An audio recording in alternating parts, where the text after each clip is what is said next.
And आप लोगों ने वोकैबुलरी किया है, बोले थे वोकैबुलरी करने को, मतलब मीनिंग्स जो बेसिक नीड्स है, जो बेसिक यूज आप करते हो डेली यूजेस, उसका आपने वोकैबुलरी किया है, मीनिंग्स वगैरह नहीं किए होगे ना? किए हो? कौन कौन किया है? Raise your hand. बस दो लोग, बाकी लोग क्या कर रहे हैं? मुर्गी चला रहे का? बकरी चला रहे हो?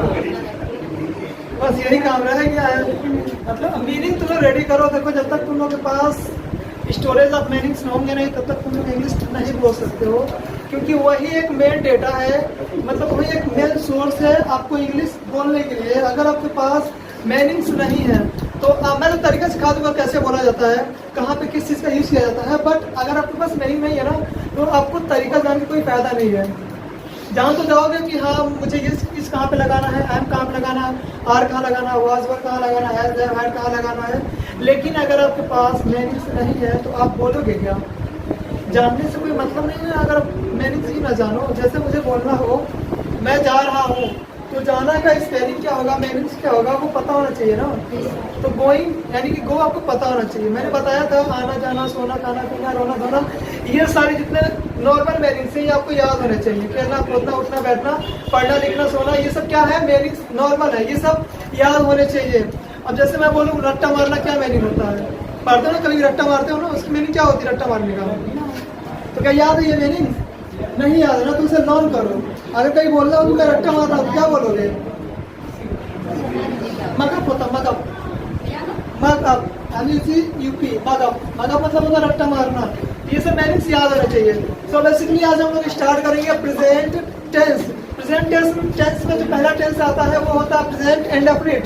उसका मैं ये नहीं बताऊंगा, मतलब रूल नहीं बताऊंगा, लास्ट में ये आता है, पहचान ये होती है, हेल्पिंग वर्ब ये होता है, ये सब मैं नहीं बताऊंगा। मैं बस एक मैनर बताऊंगा कि किस तरह से हम जान सकते हैं और कैसे हम प्रेजेंट टेंस को हैबिट में यानी कि स्पीकिंग में उसे यूज कर सकते हैं। तो बेसिकली देखो सबसे पहले क्या होता है, अगर मैंने क्या बोला था, एक दिन मैंने ये बोला था कि सुबह से लेकर शाम तक जो हम काम करते हैं यानी कि उठने से लेकर के सोने तक जो भी हम काम करते हैं वो किस टेंस में होता है? प्रेजेंट टेंस में होता है। और प्रेजेंट टेंस के इंडेफिनिट में होता है या फिर नेगेटिव होता है या फिर इंट्रोगेटिव होता है, लेकिन किस टेंस में वो होता है? प्रेजेंट टेंस में होता है, राइट। पूरा जितना भी आप काम करते हो, जैसे मैं बोलूँ मैं 8 बजे उठता हूँ, मैंने बोला कि मैं 8 बजे उठता हूँ, तो ये कौन सा टेंस है? ये टेंस है आपका प्रेजेंट टेंस है। प्रेजेंट टेंस की एक पहचान होती है जिसको बोलते हैं ता है, पी है, पी है, ये सब क्या है? इसकी आइडेंटिफिकेशन है, बट हमें इससे मतलब नहीं है। बट इससे आपको थोड़ा सा मतलब आइडिया होना चाहिए कि इसकी पहचान क्या होती है, यानी कि इसे हम कैसे पहचानेंगे कि ये प्रेजेंट टेंस ही है। तो जिसके भी सेंटेंस के लास्ट में ये वर्ड आता है ता है, पी है बोलने में, तो वो समझ जाओ कि वो प्रेजेंट टेंस का है, यानी कि प्रेजेंट इंडेफिनिट है। प्रेजेंट टेंस नहीं बोलेंगे, प्रेजेंट इंडेफिनिट है। तो हम इसे कैसे बोलेंगे? जगना किस मतलब होता है? उठना या फिर जगना। इसकी मीनिंग क्या होती है? इसकी मीनिंग होती है वेकअप। तो क्या बोलेंगे? I wake up in the morning या फिर आई वेकअप एट 8 o'clock। 8 बजे उठता हूँ ना, आई वेकअप एट 8 o'clock। तो ये आपकी पूरी सेंटेंस होती है। अगर मैं बोलूँ कि मैं 8 बजे नहीं उठता हूँ, 8 बजे नहीं उठता हूँ, तो ये आ गया नेगेटिव। इसमें मैंने क्या बोला? आई वेकअप एट 8 o'clock, या फिर बोल सकते हो 8 AM। मॉर्निंग का जो टाइम होता है वो AM होता है। तो मैंने क्या बोला? I wake up at 8 o'clock। ये हमारा सिंपल सेंटेंस है। क्या है? सिंपल है। जो प्रेजेंट इंडेफिनिट टेंस की पहचान होती है वो मैंने बता दिया। इसके बाद इसमें यूज होता है हेल्पिंग वर्ब, जिसे हम बोलते हैं डू या फिर डज।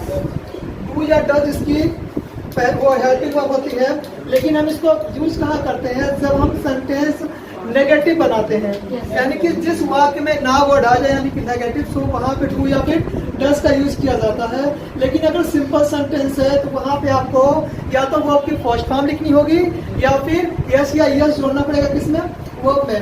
कंडीशन ये है कि हम यस या यस कब जोड़ेंगे और कब वर्ब की फर्स्ट फॉर्म का यूज करेंगे? जब आपका जो सब्जेक्ट है, सब्जेक्ट जानकर किसे कहते हैं? सब्जेक्ट मतलब होता है कर्ता, जो काम को अंजाम देता है, यानी कि जो काम को परफॉर्म करता है उसे हम बोलते हैं कर्ता। तो ये आपका सब्जेक्ट है। जब आपका सब्जेक्ट प्लूरल होगा, क्या होगा? प्लूरल, तब हम यस या यस नहीं लगाएंगे, यानी कि तब हम क्या करेंगे? वर्ब का फर्स्ट फॉर्म यूज करेंगे। क्या करेंगे?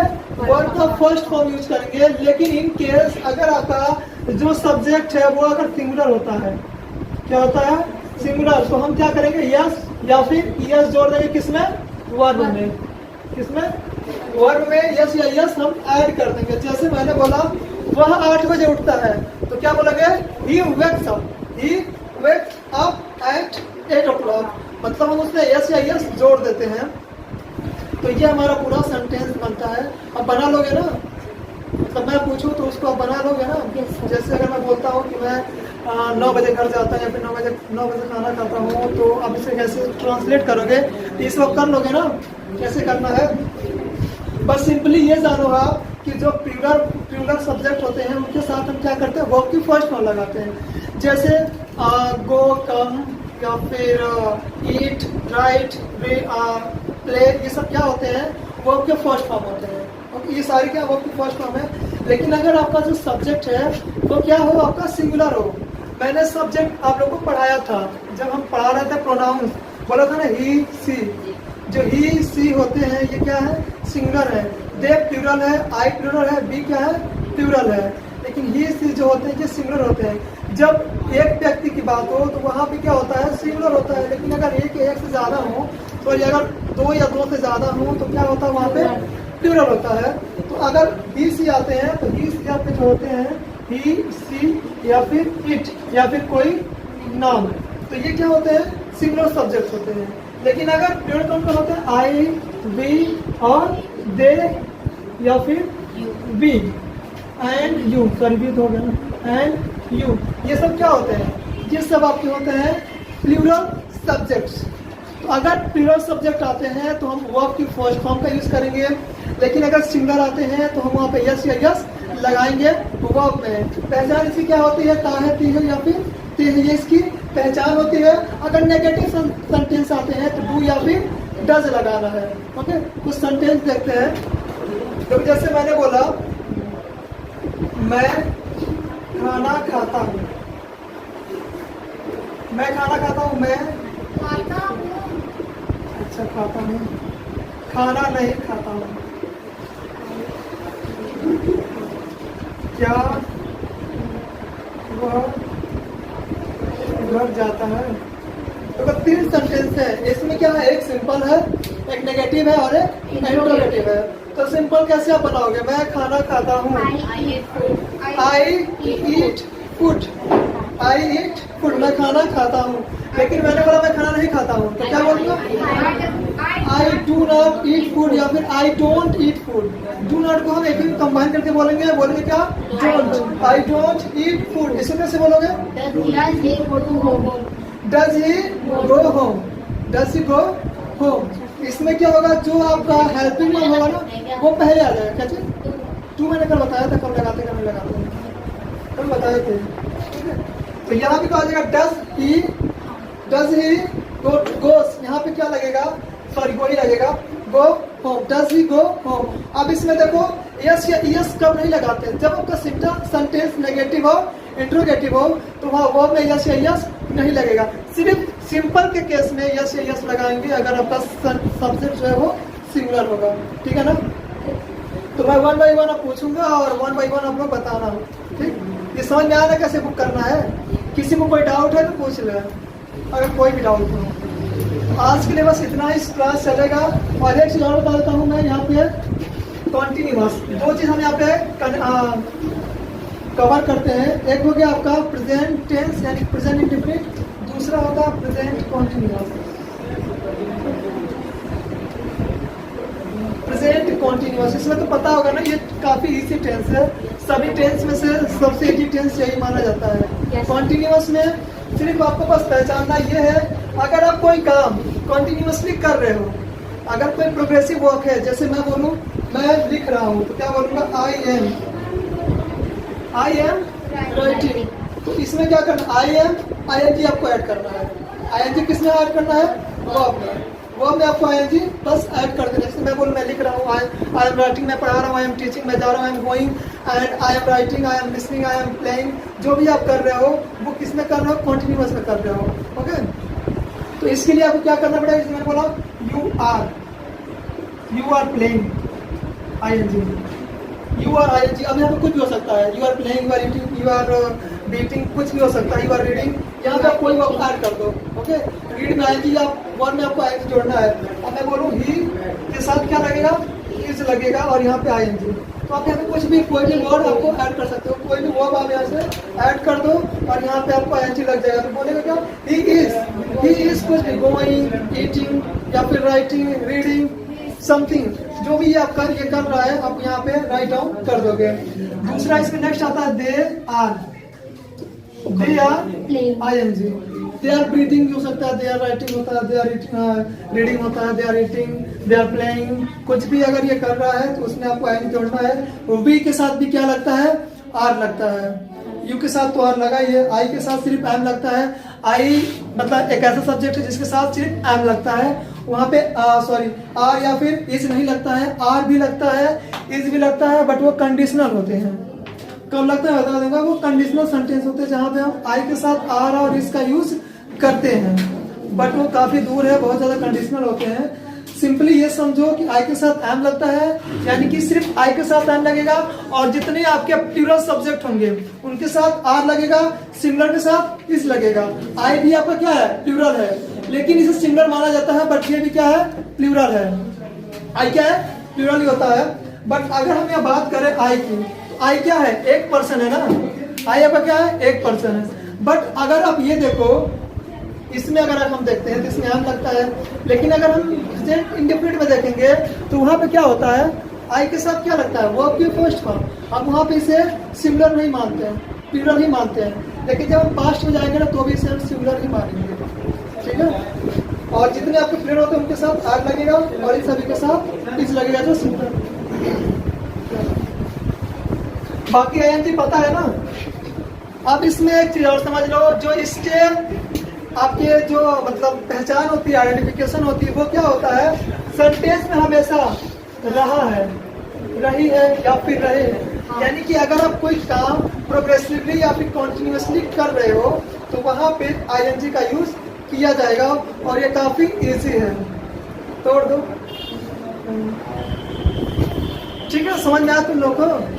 नहीं समझ में आया तो फिर से पूछ लो।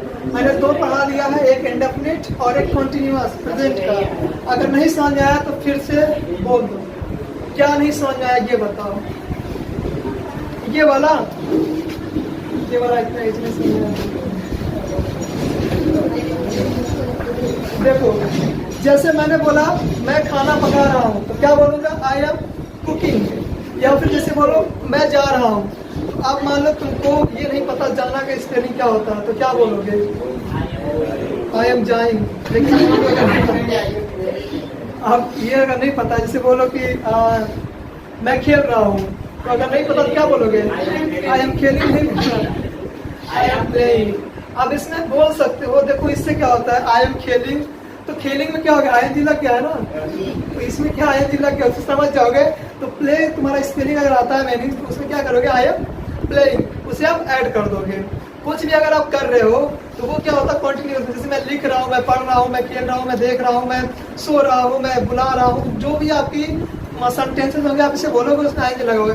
आई एम कॉलिंग या फिर आई एम टॉकिंग, तो ये क्या है, अभी एक सिंपल है, सिर्फ 3 वर्ड के हैं। जैसे मैं बोलूँ कि मैं तुमसे बात कर रहा हूँ, I am talking to you, यहाँ पे क्या हुआ, वर्ड क्या हो गया, थोड़े से ऐड हो गए। अब ये 4 लाइन पे हो गए। अभी तक क्या था, आई एम प्लेइंग 3 वर्ड थे सिर्फ ना, इसको हम 4 वर्ड, 5 वर्ड, 6 वर्ड ऐसे ऐड करेंगे, यानी कि सेंटेंस क्या करेंगे, थोड़ा लंबा करेंगे। जैसे मैं बोलूँ मैं पढ़ रहा हूँ, क्या पढ़ रहा हूँ, आई एम रीडिंग, लेकिन क्या पढ़ रहा हूँ, अब यहाँ पे ऑब्जेक्ट नहीं ऐड हुआ ना। जैसे मैं बोलूँ मैं किताब पढ़ रहा हूँ, तो क्या बोलूँगा, I am reading a book. लेकिन मैंने बोला मैं 2 दिन से किताब पढ़ रहा हूँ, तो ये थोड़ा सेंटेंस अलग हो जाएगा। I am reading a book since 2 days, मतलब 2 दिनों से पढ़ रहा हूँ ना, तो कोई अलग सेंटेंस हो जाता है। अब अगर तुमको बोलना हो कि मैं गोरखपुर जा रहा हूँ क्रिकेट खेलने के लिए, तो क्या हो गया, मैं गोरखपुर जा रहा हूँ, तो क्या क्रिकेट खेलने के लिए ना, तो इसे कैसे बनाओगे, I am going to Gorakhpur to play cricket, जैसे बोलोगे I am going to Gorakhpur to play cricket, cricket खेलने के लिए।